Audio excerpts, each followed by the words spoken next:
Ladies and gentlemen, welcome back to another video.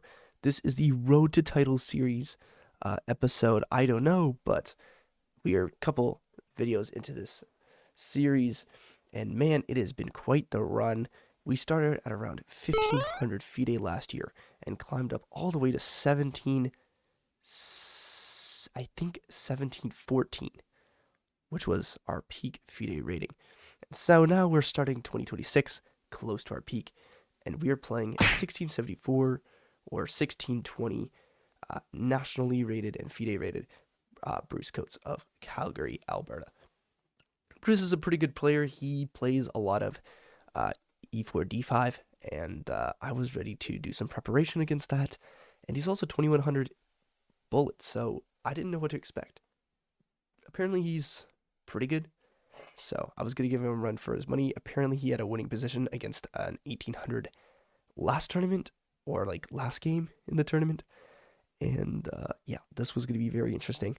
So I played e4 to start us off.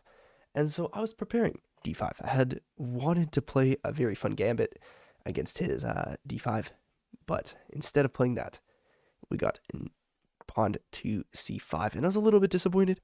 I was like, man, I kind of really wanted to play this aggressive gambit against him, but I guess we'll just continue into our normal development.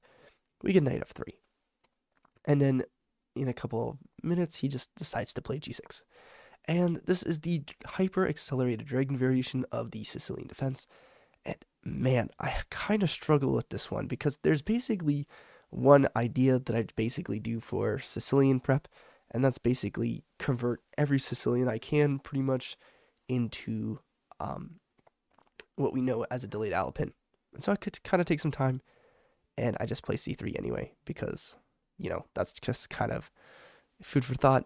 And now just preparing this d5 move, or this d4 move in the future, and I just want to attack his pawn. But he plays this, stops the attack right off the bat, and so now I kind of have to either play, you know, something like bishop c4 or bishop e2 or do something like that. But I really just didn't want to do any of that, and I just decided to play a little bit of a sideline move. And basically, in these Sicilians, I kind of, you know, forget about this bishop on g4. And so I decided to play the preparatory move of h3. And even though it doesn't attack the center right off the bat, it's kind of a prep move. Basically, I like to make all my moves in preparation to play this d4 move. And so I played h3. And the reason why I did that is just to make sure that I could just prepare for the d4 move if I can. And even in this position, even e5 now starts to ask questions for black, because now black controls the d4 square, which is very, very important, and that kind of is the square that you want to have to win the game. He plays knight to c6, and I was firmly not surprised with that move. That is not much of a developing move. And then I play bishop to d3. And bishop to d3 took a little bit of thought. I was thinking maybe I play d4, but bishop d3 is kind of in the same lines of the, you know, delayed Alpin, in this idea that you just bring the bishop back like this and then play for d4. But just so you know that every Alpin Sicilian doesn't have the right and correct technique against certain Sicilians.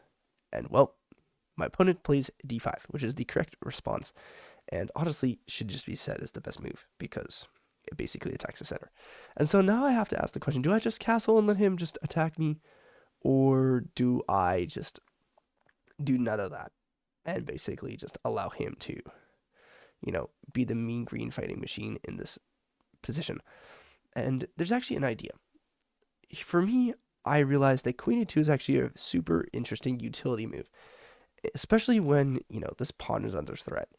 And I realized that I just have to take the pawn and allow the queen to come out, and then have my utility queen to just kind of hold everything together and make sure that my position doesn't collapse in fast fashion. And so that's kind of what I do.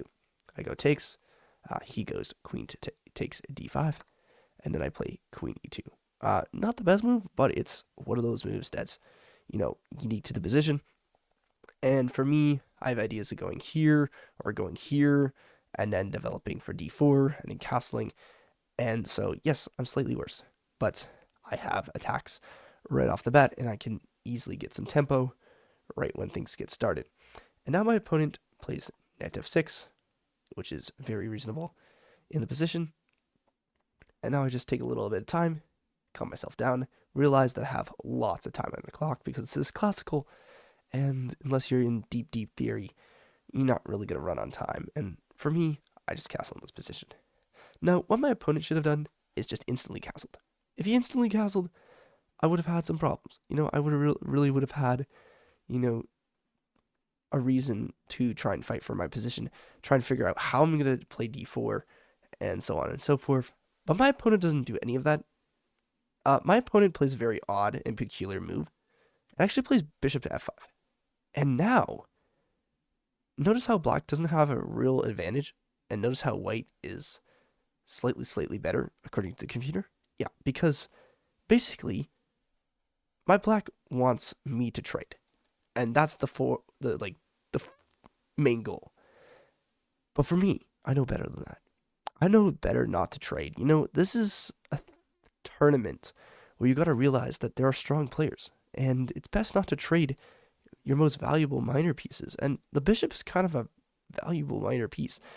And I'll show you how valuable it becomes actually in this game, because it actually results in helping me win. And win with fashion, actually. And I played the best move, bishop to c4, attacking the queen, because now the queen is vulnerable and has to go to either here or here or here. Well, the computer likes queen to d7. That's what my opponent plays. And now I strike in the center right off the bat. d4. Give me d4. Took me a while to think about it, but I had to do it. And this is actually a sacrifice of a pawn. But if my opponent comes to take advantage of the position and say, hey, I'm up the pawn, he's going to lose tempo. And I'm going to gain tempo, actually. He takes, I take, he takes, I take, and he takes here. But guess what? I have tempo with rook to d1. And this is the only reason why white is still in this game and has, pretty much made this position, even after black has a slight advantage. Most master players would, get a better position, but black is a 1600. He doesn't know that even though he can be up a pawn, white can gain some tempo. And he still hasn't castled his king. And this becomes problematic. And I'll show you exactly why. And my opponent plays the first suspicious move. He plays queen to h4. And queen to h4, let me tell you, this move had me puzzling. As you can see, my leg is kind of shaking in the corner, and I was thinking, what in the world does queen h4 do? And well, this is what I mean. This move does not give any reason for a good position. And I start to ask questions to Bruce. Hey, Bruce, what is your queen doing over here? And why is your king still in the center? And well, I play the best move. Bishop to b5 check. The king has to either move or block. There's no other option. And well, Bruce, of course he wants the castle, right? So he plays bishop back. And as you can see, the evaluation shoots up because now Bruce has to deal with the problems of after takes, queen b5. And now this is coming, and now this is coming, and now this is coming, and this is coming, and everything's coming into the attack. And guess who's offside? This one queen. And it's crazy how in this position, the only move is apparently on high evaluation. Stockfish is the move long castles, apparently to the high depth computers. If you look on 25 depth, Stockfish 18, it says that the best move according to the position is long castles, which is just absolutely insane. And that's what he does. It's considered a mistake because the position is just so bad. But now I need to find a crazy move. And there's a crazy move in this position. And that move is bishop g5. And I saw this because I realized it forks the queen, and it forks the pawn, and it forks the defense of the rook, and allows me to capture the knight for absolutely free. But the thing about this is after queen g5, or sorry, bishop g5, I saw queen h5. Just an absolutely disgusting pin on the position. And I was just like, oh my goodness, this is absolutely terrifying. I don't know what to do. Like, what do I do? But it's crazy. After this and queen h5, I just panicked. But after bishop g5 and queen h5, there's just rook check. And then, let's say he goes here, then I can just come back and give him another check. And then the position starts to fall for black, and I can just, drop my queen back, bring all my pieces into the game. And now black has an offside queen that is literally not making any attacks. But guess what? I panicked after seeing bishop g5 and queen here attacking my rook, and I didn't see that I could just gain more tempo with this queen check and then drop my bishop back and all this stuff. So I had to be more careful. And I was too cautious in this game for my own benefit, and I should have just gone for the attack. I did see this, but once again, I decided to play for the more safer move. And that move was bishop e3, which, of course, it says is a miss because it wants me to go for the attack. And I just played safe. I was basically saying, hey, I'm attacking this pawn. This is my only compensation. And yes, I'm down a pawn, but I can still, bring my rook to c1 or bring my knight to a3 and all this stuff. And so that's what we got. But out of absolutely nowhere, my opponent plays the most despicable move I've ever guessed. And I'm going to ask you, what move did my opponent play in this position? And well, you wouldn't believe it, but my opponent played bishop takes b2. And I'm thinking to myself, what on earth? There is no way my opponent doesn't see queen takes b2. This is a 1600. This is a 1600, 2100 rated bullet player who just blundered his bishop on move 17. I couldn't believe it. And I was thinking, like, is there a trap? Is there something that I'm missing? Like, am I not seeing things? Am I, like, what's going on? But I just took it. And of course, that's like the best move because it's a free piece. And you know what my opponent should have done? Should have just gone knight b6 and, maybe protected the pawn and, continued the attack. But no. None of that. He just blundered a full bishop. And so he goes knight b6 a little too late. And now I kind of bring the rest of my pieces. Knight a3 I thought was really nice. I didn't play knight c3 because I saw queen f6, and that would kind of limit my chances to, a better position. For example, if I go here, queen f6, it's 5.8, but if I go knight to a3, it is 6, pretty much a 6 in this position, and yeah. Now, I have ideas of going to like knight b5 and such. And so my opponent, he continues his good fight. He plays queen h5. I go check. He goes here. And then I give another check. He goes back. And then I continue on with the rest of my ideas. I realize that in this position, I should just trade the rooks, get it done and over with, because I don't want any of this shenanigans. I don't want him to get tempo on me. And so I take. He takes back. And now I should have just played the easy and calm move, knight b5, because knight b5 basically just comes out with check and a whole load of garbage and basically like a smothers mate, almost a smothers mate, but close.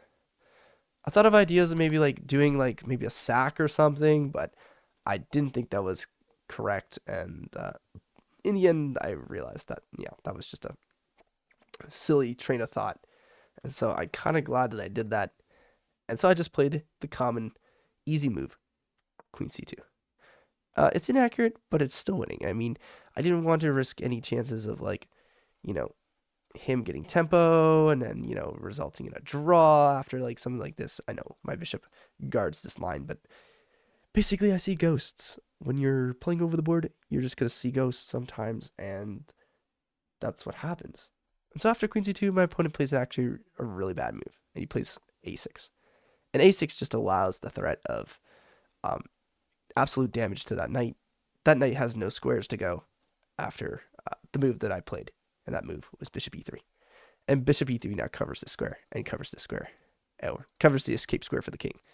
And any move that black makes with the knight is just absolutely death in a bottle. And basically, he basically has to sacrifice his knight. And I'm just up a full rook at this point. And so, yeah, that's what happens. It's kind of hilarious how that looks. It's like he's got 2 pawns, and I got an extra minor piece. But it's just completely dead loss for the black pieces. And he plays knight to d5. And ladies and gentlemen, I was so happy to see this move, because now I can make my first brilliant of the tournament. It's not really a brilliant. It's literally just like a 200 elo puzzle, let's be honest, because only a monkey can find this. Mate in 2, if you need some time to find it, it's like the easiest mate in 2. You learn this in your chess.com books. But I played queen to c8, and that's basically GG's, because everything is controlled, and after rook takes, there's just rook c8. And my opponent resigns in this position. 25 moves, a beautiful game. And honestly, this was absolutely gorgeous. Really enjoyed the experience. It was a little, short, but it is what it is. The game lasted no more than an hour and 30 minutes. I wish the classical game went a lot longer, but that's just how it goes. For those who are wondering what my accuracy was, my game review is 88% accuracy. My opponent scored 74.3. It was a pretty good game for the most part after like 17 moves, but then he blundered, and that happens. And yeah, the game was actually pretty solid. I mean, good start for 2026, but we'll be back at it again. My next game will be tomorrow, Tuesday, March 10th. If you guys are able to watch the live stream link will be down below if you guys do want to watch it, or it will be in the card up above. Thanks for you guys for watching. Hope you guys have a wonderful rest of your day. And this is the Road to Title series. Let's keep going.